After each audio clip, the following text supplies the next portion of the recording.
what they don't pay. At the Global Investigative Journalism Conference, we asked some of the world's leading experts for their top tips when investigating stories. And so assuming we were in a state with no state tax, we would put... One of the key lessons is analysing company reports, essential to following the money, a cornerstone of investigative journalism. That is an accounting measure. Hi, I'm David K. Johnston. I'm a former president of Investigative Reporters and Editors, and I won a Pulitzer Prize when I was a business reporter at the New York Times for my coverage of how the American tax system really works as opposed to how the politicians talk about it. And I'm the author of a number of best-selling books on business and finance. I want to talk to you today about covering business and finance and how to do the best possible job for your readers, listeners, and viewers. First, when you report the profits of a company, always report the pre-tax profit, not the after-tax profit. The reason is that the tax line in a financial statement is an accounting measure. It's not the cash actually paid in taxes, which may be very different from the accounting measure. Second, ignore the press releases from companies when they report their finances.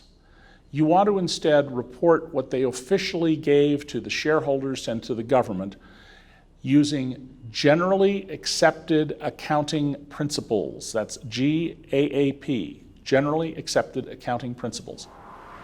Third, keep in mind that the duty of the directors and executives of a company is not to the shareholders in America and many other jurisdictions.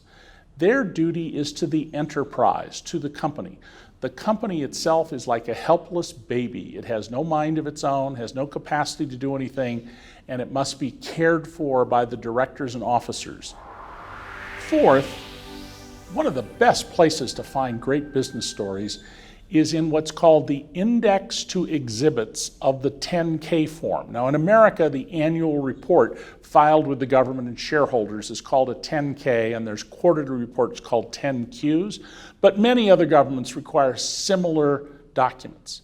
In the American 10K, there is a series of required filings.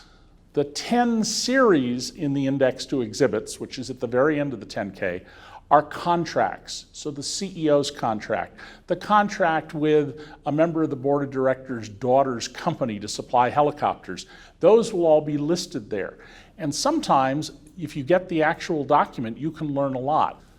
I have examined executive employment contracts that are in the 10 series of the Index to Exhibits in the 10K, where the lawyers wrote in the changes as they're negotiating. And you could actually follow the negotiations over pay and perks just from reading the written in inserts and the initials put on by the negotiators. So keep in mind, get a 10K or similar document, go to the Index to Exhibits, take a look at those, and especially take a look at the 10 series, which in the US is the contracts between executives and officers of the company or the company and other related entities. Fifth, always look at the consolidated financial statement, and in particular, the footnotes and the supplements to the cash flow statement. You will find there in American filings and those of many other governments, a line called cash paid for taxes. So while the company may have reported it paid X in tax on an accounting basis in its financial statement, down in this supplemental cash paid for taxes, you will often find a much, much smaller number, which allows you to say the company says that it paid, say, $1 billion in taxes, but the cash it paid was really only $56 million. Related to that is a second element in the supplemental, and that is the footnote on deferred taxes.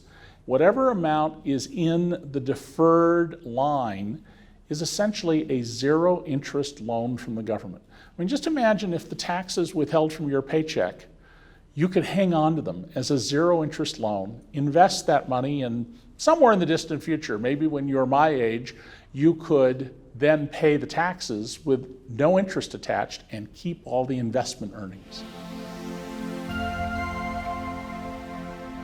In business and financial reporting, the most important thing to always keep in mind to benefit your readers, your listeners, and your viewers is report the generally accepted accounting principles numbers, the revenue, the profit, the expenses. Don't report the customized numbers that a company gins up for itself. Always report the GAAP, generally accepted accounting principles numbers, and you'll do those who follow your work a great service. I've lectured on investigative reporting all over the world, and in China, many journalists complained to me that they couldn't get information they needed about companies. Well, when I was in Fusan, China, which is a metal-bending city where they build air conditioners, I put up on a screen from an American document the business records of one of the biggest companies in Fusan, and it included the 10 biggest customers of this company and the percentage of their sales that each of these 10 customers represented. Don't assume because you don't have records in your country that there aren't records. The Americans, the Brits, the Australians, the Japanese all have filing systems, and there may be important documents and revealing documents already online. You just need to find them.